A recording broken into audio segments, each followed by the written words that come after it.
the beginning, before I was able to come to Lessons for Success, so I'll call this my pre-LFS period.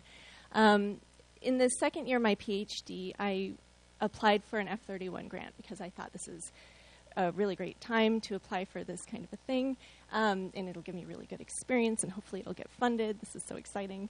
It was not even scored, and the biggest thing was that they said I didn't have enough publications, and I'm thinking in the second year of my PhD, why is it that's the biggest thing? But it's something that I learned from, and I started to beef up my resume. But I did suffer a little bit of a depression. It's kind of your first blow. But I picked myself up by my bootstraps. I got a little bit motivated, and I thought, I'm going to try something else. So I applied for the New Century Scholars Grant, and I failed again. And this got me thinking, is it me? Is it my idea? Is this the right thing for me? Like Lee said, am I in the right profession? So this time my depression kind of led me into this really weird demotivation. I didn't want to do anything until I took a grant writing course. And so I took this grant writing course, and the professor asked me to bring in my F31 so that we could critically evaluate it and see why it didn't get funded. And it wasn't just that I didn't have enough publications. I needed more clarity and focus. I did need to strengthen my resume, but I also needed to strengthen my team. And so I was able to work on that. And this gave me a new motivation. So I submitted the F31 again. I wasn't going to submit a revision, but this class gave me the motivation to actually submit a revision.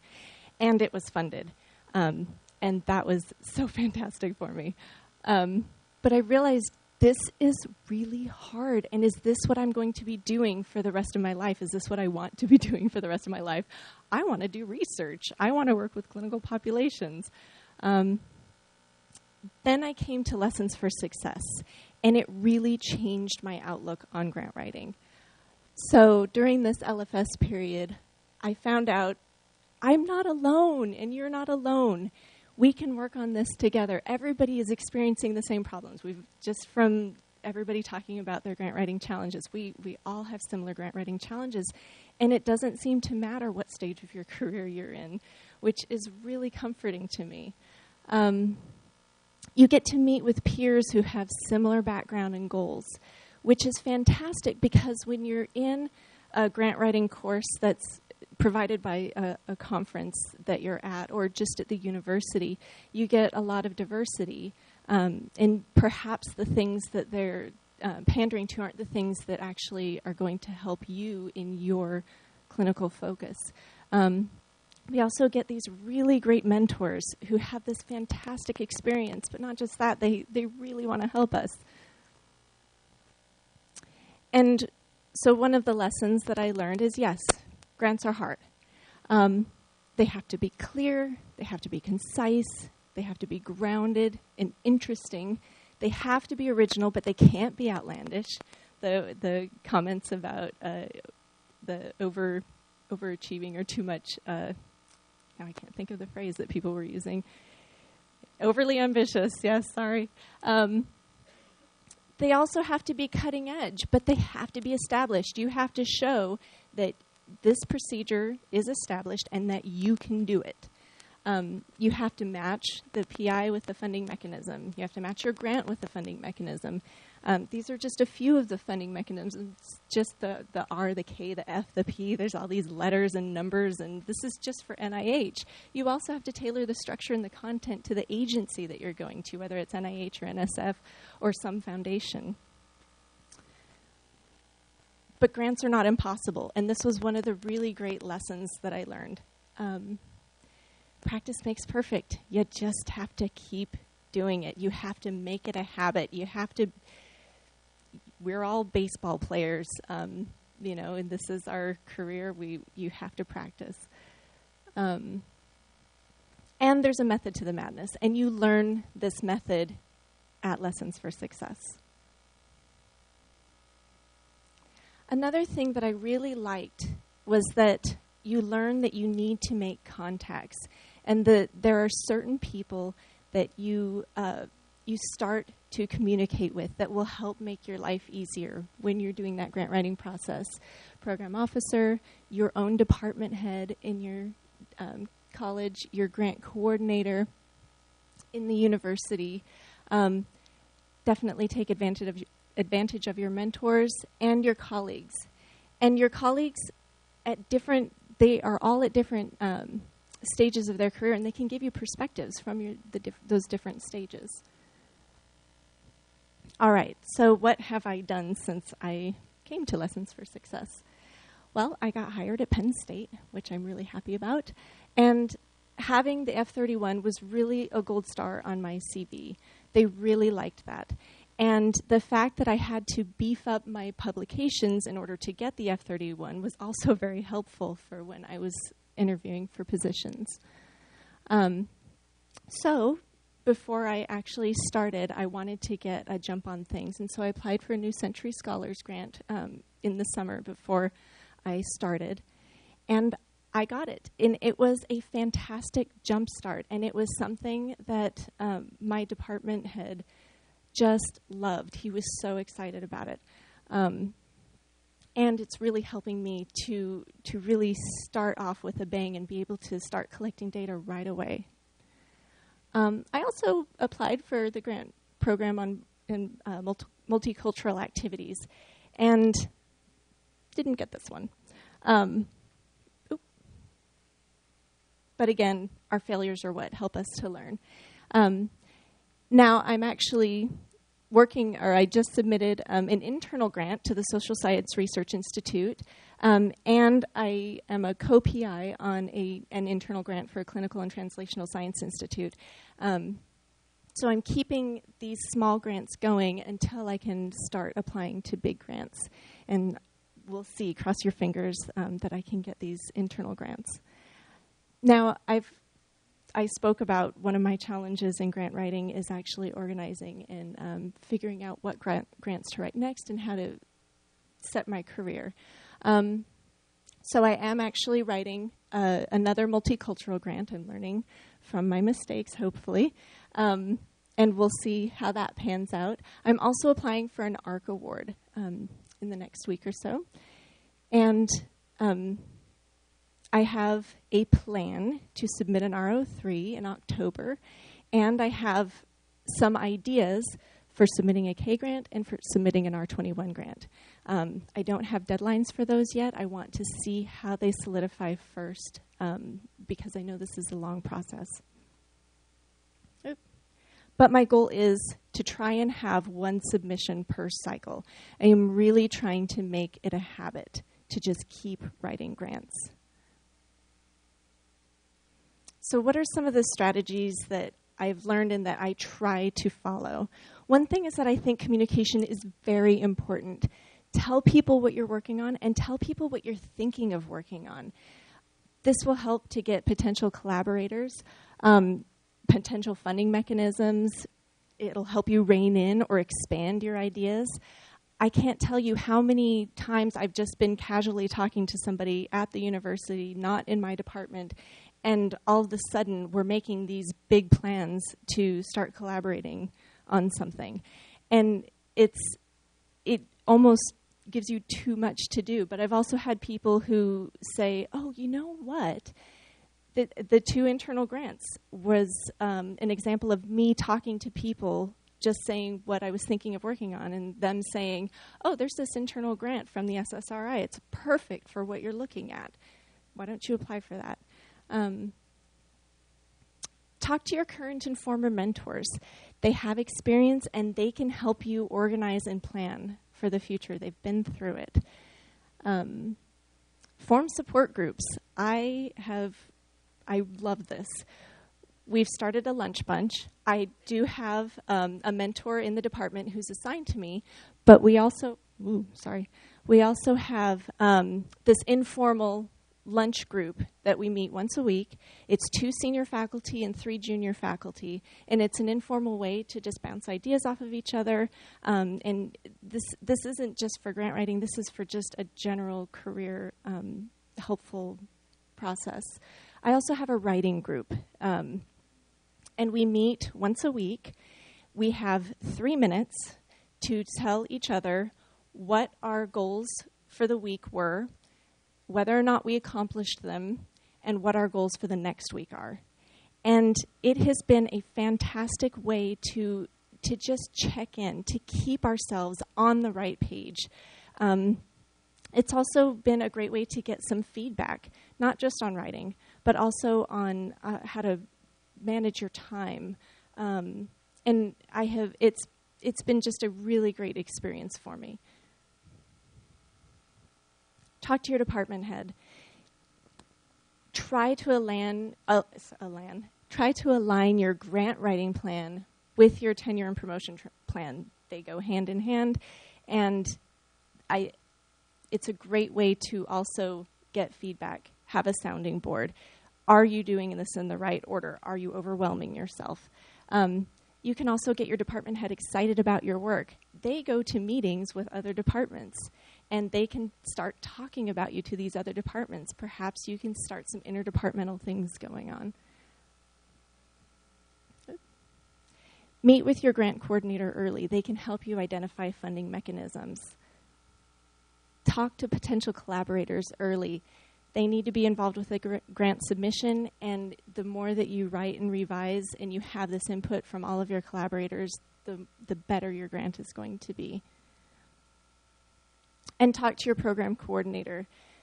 They can help you find the right funding mechanisms for your stage in your career and for the type of project that you want to do. Another thing is that I just want as many learning experiences as I can. Attend workshops, ones that are provided by the university, ones that are provided by conferences. I learn something new every time I go. I'm still in this bombardment learning stage where I just need as much input as possible. And of course, Lessons for Success.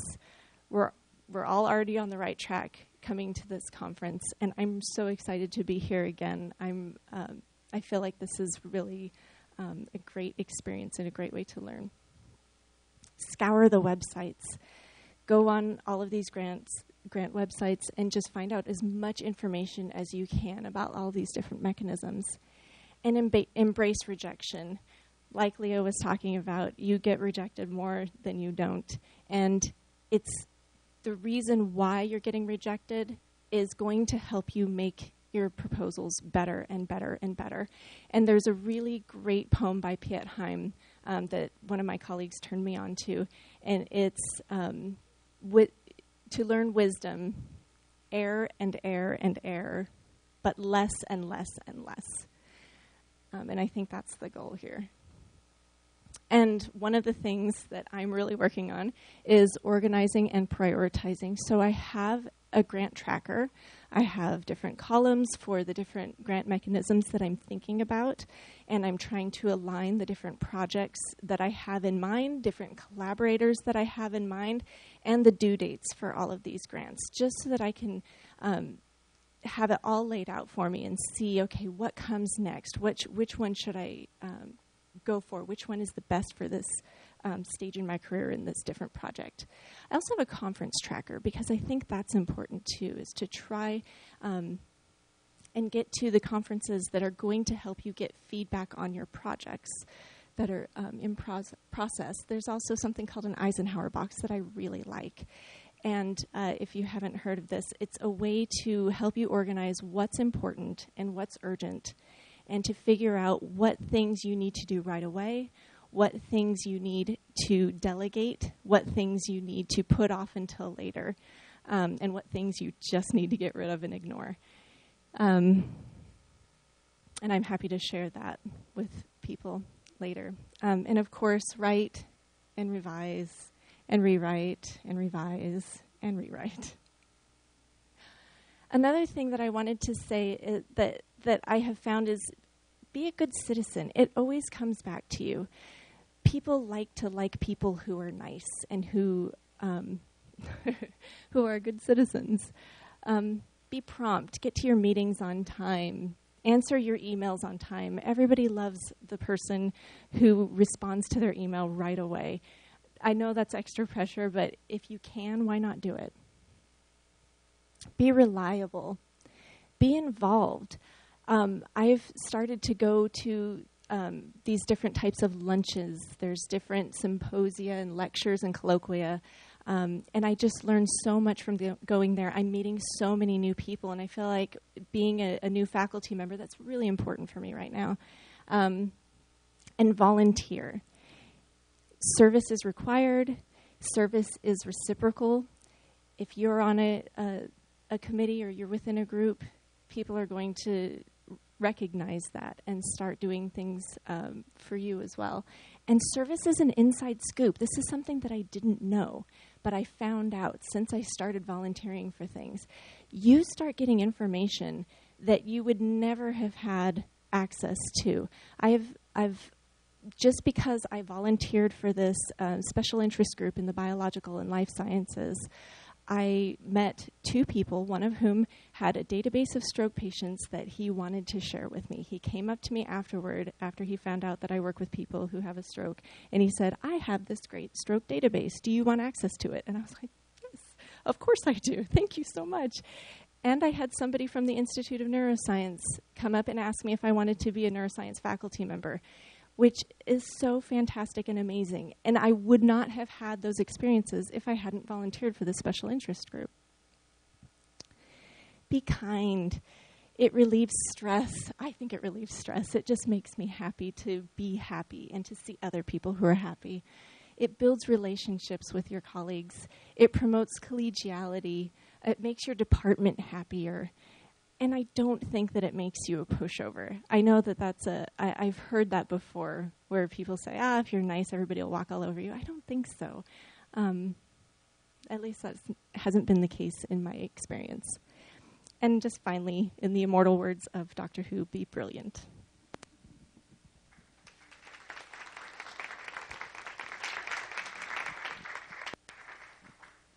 Questions?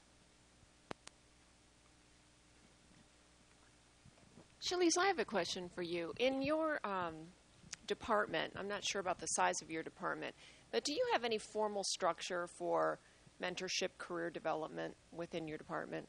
We do, yeah. Each junior faculty member, and it's a pretty small department. It's, I want to say 10 faculty members.